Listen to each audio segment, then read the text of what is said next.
एक बार फिर से स्वागत है बेटा आपका हमारे चैनल लेखांकन विद्यापीठ। एक ऐसा प्लेटफॉर्म जो आपको सारे सब्जेक्ट की वीडियो एक ही चैनल के थ्रू प्रोवाइड करवा रहा है। Your success is our motto. I am Ritu Sharma, having 18 plus years of experience in my teaching field. और जैसा कि आप लोग जानते हैं बेटा, हम लोग अभी बायो का मोस्ट इंटरेस्टिंग चैप्टर कर रहे हैं, हाउ डू ऑर्गेनिजम्स रिप्रोड्यूस।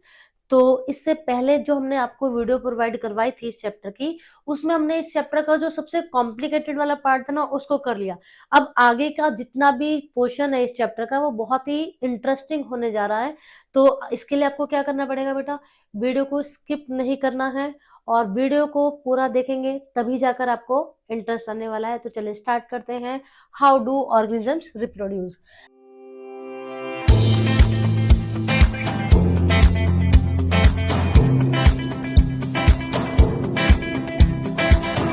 तो मैंने आपको बताया कि लास्ट टाइम हम लोगों ने पढ़ा था कि डीएनए कॉपी क्या होती है और किस तरह से की जाती है। तो ये जो डीएनए कॉपी के बाद अब टॉपिक जो हमारा आता है ना बेटा, वो आता है टाइप्स ऑफ रिप्रोडक्शन। ऑल्दो ये वाला जो कॉन्सेप्ट है वो आप लोग अपनी प्राइमरी क्लासेस प्रीवियस क्लासेस में भी पढ़कर आ चुके हैं। एक बार वापस हम उसको रिकैप्चुलेट करेंगे और थोड़ा और ज्यादा उसके एक्सप्लेनेशन जो है वो विस्तार से पढ़ेंगे। तो there are two types of reproduction. One is asexual and the another one is sexual reproduction. Asexual reproduction, अलैंगिक जनन। हमने रिप्रोडक्शन पढ़ा था क्या, कि एक ऐसा प्रोसेस जिसमें कोई भी लिविंग ऑर्गेनिज्म अपने जैसी संतान को प्रोड्यूस कर रहा है, अपनी ओन स्पीसीज को प्रोड्यूस कर रहा है। That process is known as reproduction. This process is not essential for survival, but this is essential for the species production. Clear? अब नाम से ही पता लग रहा है, asexual reproduction एक ऐसा मोड ऑफ रिप्रोडक्शन जिसके अंदर only one parent is involve, means केवल एक पेरेंट ही यहाँ पर कैपेबल है अपनी जैसी स्पीसीज को प्रोड्यूस करने के लिए। जबकि सेक्सुअल रिप्रोडक्शन में two parents, usually one is male and another one is female, are involve. तो this is the very very basic difference between the both mode of reproduction, sexual and sexual reproduction. चलिए अब बात करते हैं genetic gametes formation. Because अब यहाँ पर एक ही पेरेंट है, हमें उसका सेक्स नहीं पता कि वो मेल है या फीमेल है। So no gametes, sex cells means ऐसी सेल जो रिप्रोडक्शन में पार्ट लेती हैं, उनको या तो reproductive cell, germ cells, sex cells या फिर गैमेट्स बोला जाता है। No gametes are form. Clear है? क्योंकि हमें उसका सेक्स ही नहीं पता। अब यहाँ पर क्योंकि दो sexes are involved in this type of reproduction, one is male and another one is female। तो यहाँ पर गैमेट्स जो है वो भी दो तरीके के होंगे बेटा। जो मेल है उसका जो गैमेट है that is called male gamete, this is sperm, and the female gamete is called egg. Clear?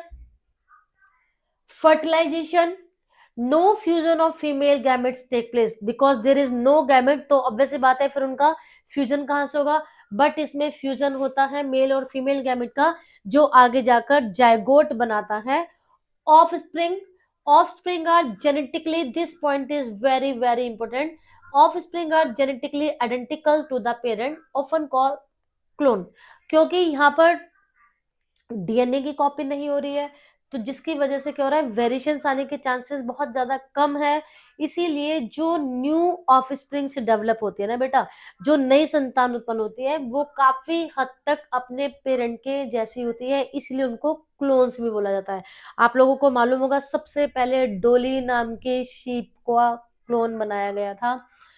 Offsprings are genetically different from the parents, they show variation because यहाँ पर सेक्सुअल मोड ऑफ रिप्रोडक्शन में DNA की copy जो है वो first, वो था हमारा इवेंट रिप्रोडक्शन का, और उसमें हमने पढ़ा कि whenever DNA copy occurred there a variation should be occur.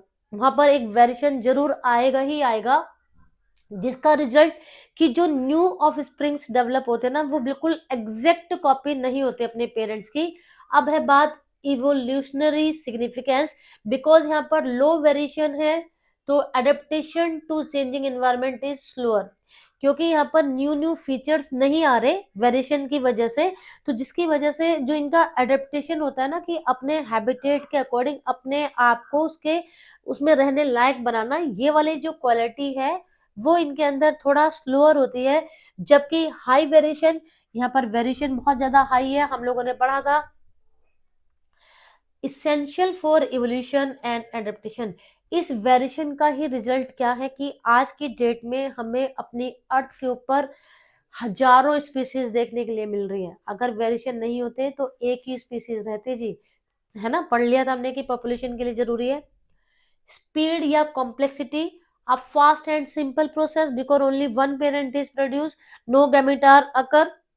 A slower and more complex process, examples amoeba, hydra, yeast, Rhizopus, Rhizopus को ब्रेड माउल्ड भी बोला जाता है, प्लेनेरिया, वेजिटेटिव प्रोपोगेशन प्लांट, ये सारे हैं एनिमल्स अमीबा से लेकर प्लेनेरिया तक जो कि आसेक्चुअल मोड ऑफ रिप्रोडक्शन शो करेंगे। हमारी एनसीईआरटी की बुक में इन सब के बारे में डिटेल्ड है।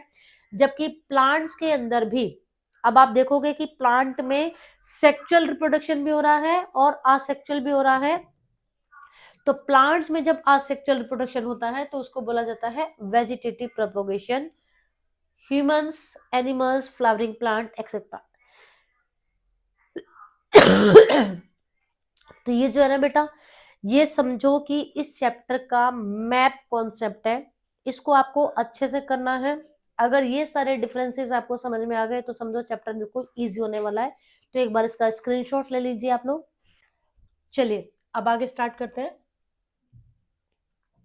सबसे पहले हम जो सबसे इजी मोड ऑफ रिप्रोडक्शन है असेक्सुअल रिप्रोडक्शन, हिंदी में इसको बोल रहे हैं बेटा अलैंगिक जनन। अब आप बोलोगे कि मैडम आप हमें हिंदी में क्यों बता रहे हो, हम तो इंग्लिश मीडियम के बच्चे हैं। ये मैं इसलिए बता रही हूँ कि आपको मालूम है कि अभी तो जब आप लोग फर्स्ट टर्म के भी आपने एग्जाम दिए या प्री बोर्ड्स देते हो, स्कूल में जो एग्जाम्स हो रहे हैं आपके, अगर आपको कोई क्वेश्चन समझ में नहीं आ रहा है तो आप लोग जो भी कोई टीचर इन्विजिलेशन की ड्यूटी के लिए आते हैं आप उनसे पूछ लेते हो और वो भी आपको बता देते हैं, मीन्स क्वेश्चन को समझा देते हैं, आंसर नहीं बता रहे, आपको क्वेश्चन को समझा दिया कि बेटा इस क्वेश्चन की ये डिमांड है। बट बोर्ड के एग्जाम्स में बेटा कोई भी इन्विजिलेटर आपकी इस तरीके की हेल्प नहीं करेगा। वहां पर आपको सारे क्वेश्चंस खुद ही समझने हैं जो आपको समझ में आया। इसीलिए बाय चांस अगर कोई टर्म आपको इंग्लिश में नहीं समझ में आ रहा है क्वेश्चन, तो आप हिंदी में अगर पढ़ोगे तो एटलीस्ट आपको कुछ क्लियर हो जाएगा। तो चलिए पढ़ते हैं असेक्सुअल मोड ऑफ रिप्रोडक्शन। अब जैसा कि नाम से ही पता लग रहा है वहां पर no sex is involve, only one parent is required for the production of its species. तो यहाँ पर अब एक ही पेरेंट है जो अपने जैसे संतान को उत्पन्न करेगा। तो इसके लिए ऑब्वियस सी बात है कि मोस्टली तो यूनिसेलुलर ऑर्गेनिजम्स, क्योंकि वहां पर हमने पढ़ा था कि उनका बॉडी डिजाइन बिल्कुल सिंपल है। अब यहाँ पर बहुत सारे मोड जो है, बहुत सारे तरीके हैं कि एक ही पेरेंट अपने जैसे संतान को उत्पन्न करे, उसके वेरियस मोड्स है यहाँ पर। तो हमारी एनसीईआरटी की बुक में जो जो मेन मोड गिवन है हम लोग उनके बारे में डिटेल से पढ़ने जा रहे हैं। तो सबसे पहले है हमारा modes of reproduction use by single organism. One is fission, खंडन, टूटना। अब नाम से पता लग रहा है फिशन। डेफिनेशन क्या है फिशन की? Fission is a type of asexual reproduction seen in unicellular organisms like amoeba, leishmania and plasmodium। ये कुछ लिविंग ऑर्गेनिजम्स है, इनके अलावा भी और भी हैं। ये सारे कैसे हैं? यूनिसेलुलर। तो यूनिसेलुलर ऑर्गेनिजम्स में एक ऐसा मोड ऑफ असेक्सुअल रिप्रोडक्शन जिसमें केवल सिंगल पेरेंट अपने जैसे संतान उत्पन्न कर रहा है, this mode is known as fission, खंडन मतलब कि टूटना। अब वो लिविंग ऑर्गेनिज्म जो है वो कितने तरीके से टूट रहा है, इसके अकॉर्डिंग फिशन को दो कैटेगरी में डिवाइड किया गया है। पहले वाले फिशन का नाम है बाइनरी फिशन और दूसरे वाले फिशन का नाम है multiple fission. In this process one parent cell divides to form new individual. तो फिशन की ये एग्जैक्ट डिफाइन है, नाम से मैंने आपको बताया था कि एक पेरेंट जो है वो टूट कर नया इंडिविजुअल बना लेता है।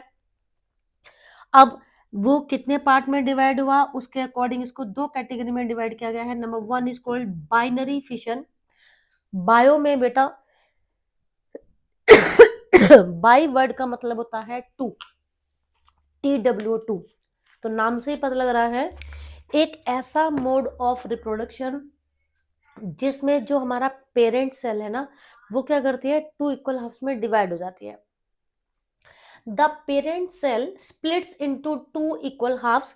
जो पेरेंट सेल थी वो दो इक्वल हाफ में डिवाइड हो गई and each half becomes a new organism. और जो ये दोनों आधे आधे पार्ट बन गए ना, ये वाला आधा पार्ट और ये वाला आधा पार्ट, ये दोनों एक न्यू ऑर्गेनिज्म की तरह से सरवाइव करना स्टार्ट कर देते हैं। फिर जब इनके मैच्योरिटी की एज आएगी फिर ये दोबारा जो दो हमारे बन गए हैं न्यू इंडिविजुअल, दो से चार बन जाएंगे, फिर ये डिवाइड हो गए जी, है ना।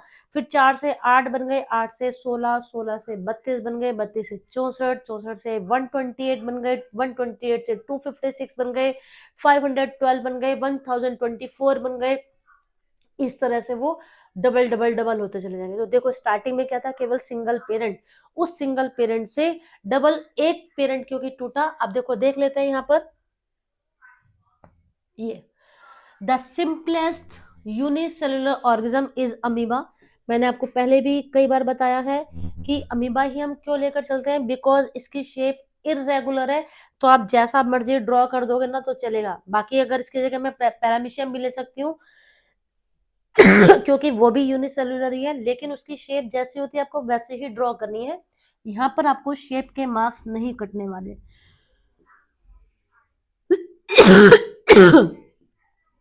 पैरामीशियम बेटा कुछ इस तरीके का दिखता है, उसमें सीलियास पाए जाते हैं। तो ये भी एक यूनिसेलुलर ऑर्गेनिज्म है, ये भी बाइनरी फिशन शो करता है, लेकिन हम किसका एग्जांपल लेकर चल रहे हैं, अमीबा का। ठीक है, इसके पीछे का मैंने आपको रीजन बता दिया है। चलिए अब देखते हैं किस तरह से। आपको पता है जो अमीबा है वो सिंगल सेल्ड ऑर्गेनिज्म है, इसका न्यूक्लियस है और यहाँ सारे में क्या है, इसका साइटोप्लाज्म है। तो क्या होता है, देखो जब इसकी मैच्योरिटी की एज आई तो न्यूक्लियस जो है वो थोड़ा सा साइज में ऐसे बढ़ना शुरू हुआ, खिंचना शुरू हुआ, और एट लास्ट वो ऐसे आ जाता है। इसके बाद फाइनली क्या हुआ, अभी तक दोनों ये जो न्यूक्लियस है काफी हद तक अलग अलग हो चुके हैं। ठीक है, फिर अलग हो जाएंगे बिल्कुल ही, और ये एक अलग अमीबा और ये एक अलग अमीबा। ये जो दो नए बने हैं इनको बोला जाता है डॉटर सेल।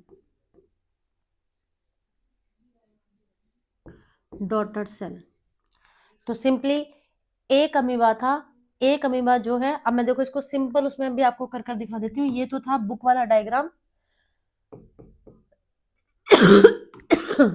इंपोर्टेंट लिख देती हूँ इसके ऊपर। सिंपली कैसे आप ड्रॉ करके आओगे अगर आपको एग्जाम में आ जाता है। पेन थोड़ा चेंज कर लेते हैं।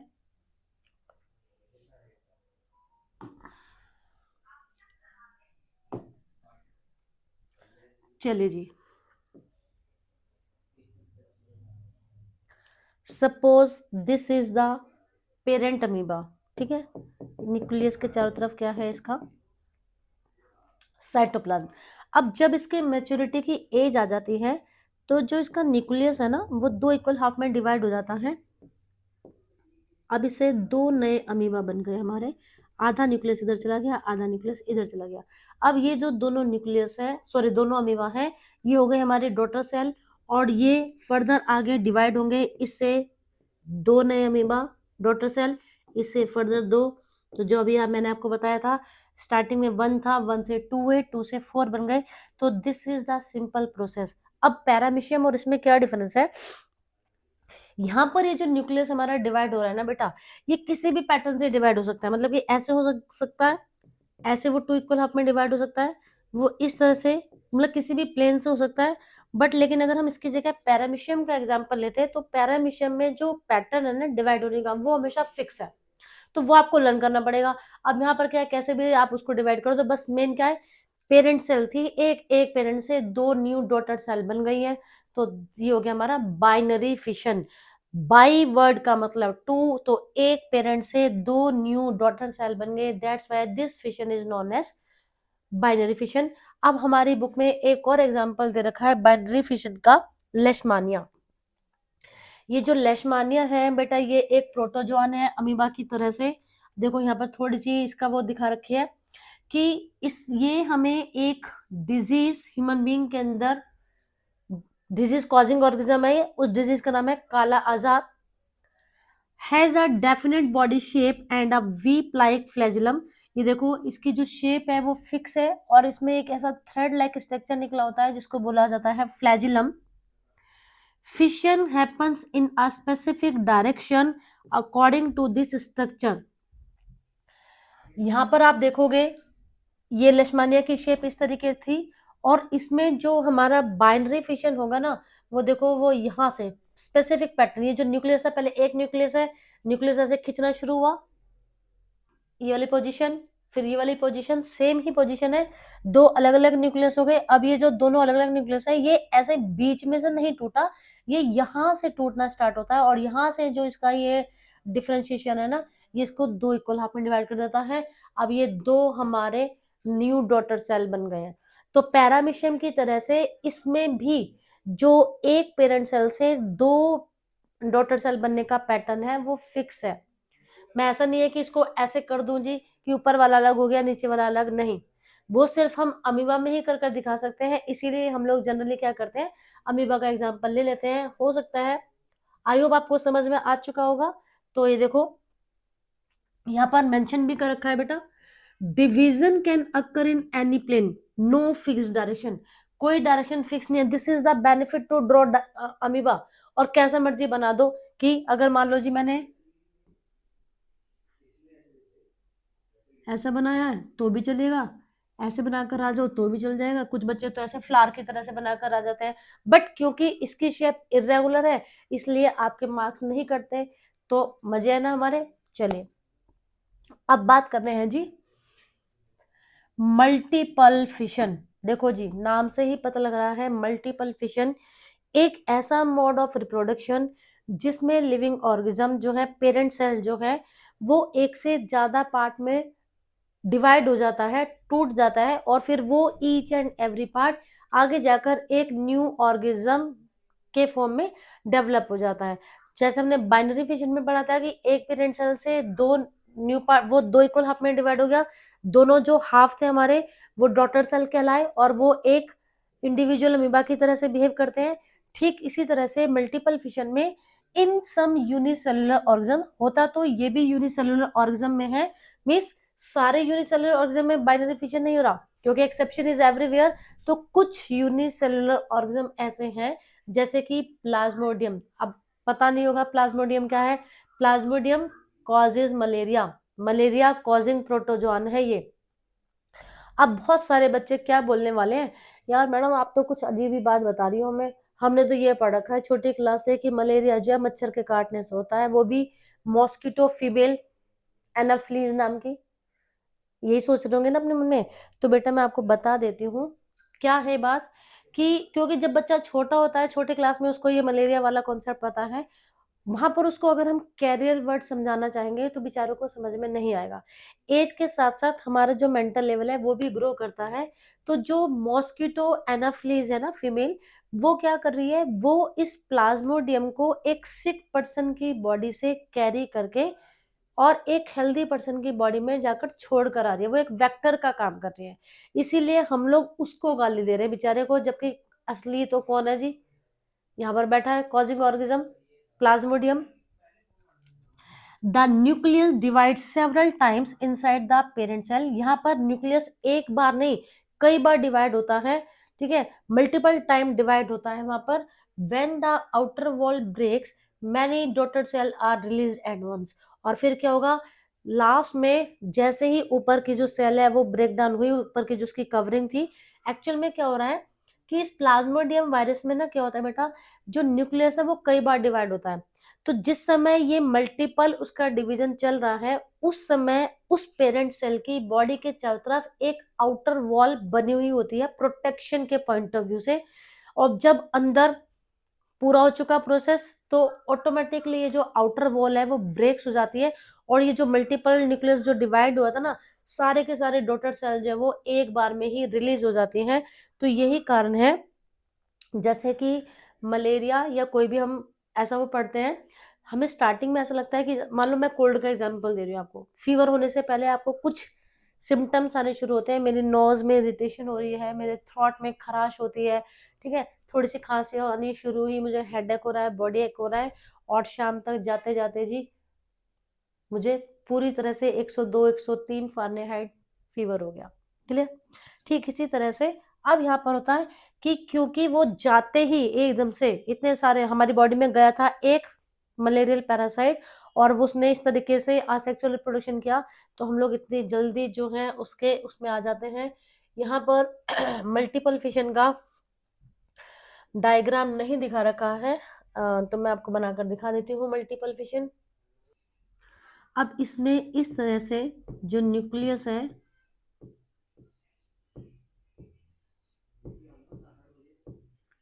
आप देखोगे देखने में ना आपको फुटबॉल के जैसा स्ट्रक्चर दिख रहा है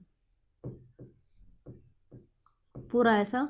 ये न्यूक्लियस जो है वो रिपीटेडली डिवाइड हो रहा है यहाँ पर बार बार, ठीक है, और इसके चारों तरफ बाहर एक आउटर वॉल, प्रोटेक्टिव वॉल जिसको हम लोग बोल सकते हैं, वो बन जाती है। अब क्या होगा जी, जैसे ही फेवरेबल कंडीशन आई, ये जो आउटर वॉल है ये ब्रेक हो जाती है, और ये सारे के सारे डॉटर सेल सारे में फैल जाते हैं। तो अब ये एक न्यू इंडिविजुअल प्लाज्मोडियम की तरह से बिहेव करते हैं। तो this is the multiple fission. I hope आपको समझ में आ गया है। अब एक बार देखो example of different type of budding in yeast. चलो ये यीस्ट बडिंग वाला मैं अभी आपको बाद में बताऊंगी। अभी हमने ये पढ़ा, लर्न करना है जी आपको। टाइप ऑफ फिशन पढ़ा, बाइनरी फिशन पढ़ा, नंबर ऑफ सेल्स कितनी बनी 2, मल्टीपल फिशन नाम से पता लग रहा है multiple, many cells, example amoeba, leishmania, plasmodium, division any plane, leishmania में फिक्स्ड ओरिएंटेशन है, और इनसाइड पेरेंट सेल। तो ये वाला जो है ये आपका क्या है कि एक तरीके से रिकैप्चुलेशन है कि जो आपने पढ़ा हम एक बार उसको अच्छे से रिवाइज कर रहे हैं। तो एक बार इसको नोट डाउन कर लीजिए बेटा, ठीक है। अब देखो यहाँ पर एक टाइप दिखा रखी है हमारी budding. Asexual mode of reproduction का एक और तरीका है जिसका नाम है बडिंग। अभी जो बडिंग है ये आगे इसमें दिखा रखी है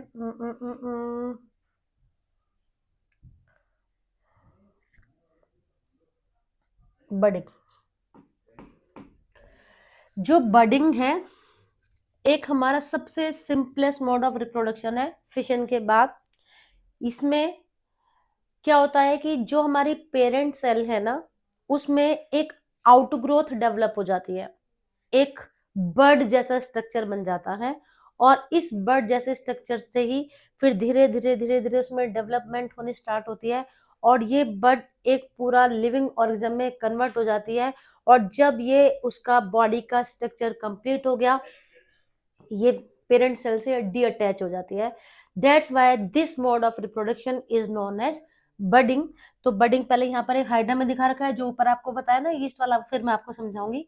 अ type of asexual reproduction where a new organism develops as an outgrowth or bud on the parent cell body। ये देखो ये एक हाइड्रा है, ठीक है। अब हाइड्रा में ये यहाँ पर बर्ड जैसा स्ट्रक्चर, एक आउटग्रोथ हुई, आगे जाकर ये बर्ड जैसे स्ट्रक्चर में कन्वर्ट हो गई।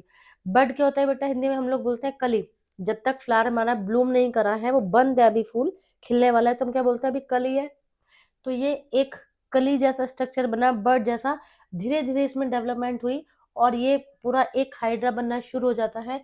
जब ये मैच्योर हो जाएगा, the bird forms due to repeated cell division at one specific site. वहीं पर ये पर्टिकुलर साइट पर ये उसके अंदर डेवलपमेंट हो रही है ऑफन यूजिंग रीजनरेटिव सेल।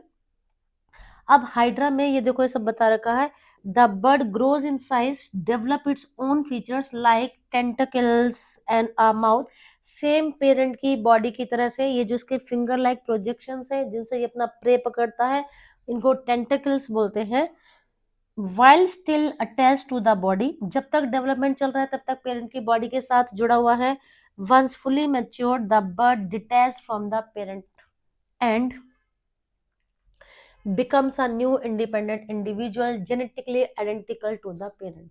जैसे कि आज की डेट में, सबका तो नहीं बोलूंगी मैं, लेकिन आज की डेट में बहुत सारे ऐसे एग्जाम्पल हमारे सोसाइटी में देखने के लिए आपको मिल जाते हैं कि बच्चे क्या कर रहे हैं बेटा, जब तक पेरेंट्स उनके ऊपर पैसा लगा रहे हैं, उनकी पढ़ाई लिखाई पे, उनके सब चीज़ों पर, तो पेरेंट्स के साथ रह रहे हैं, और जैसे ही एक अच्छी नौकरी मिलती है या फिर सेटल हो जाते हैं अपने घर गृहस्थी में, उसके बाद वो पेरेंट को छोड़कर निकल लेते हैं जी, जो कि टोटली रॉन्ग है। पेरेंट्स का तो बेटा हम कर्जा कभी नहीं उतार सकते, भगवान से भी बड़ा दर्जा दिया गया है पेरेंट्स का और गुरु का, है ना। तो अब यहाँ पर जो ये है अमीबा, सॉरी हाइड्रा, इसने यही किया, बडिंग का प्रोसेस हाइड्रा के अलावा एक और लिविंग ऑर्गेनिज्म जिसका नाम है यीस्ट, उसमें देखने के लिए मिलता है। देखो यहाँ पर दिखा रखा है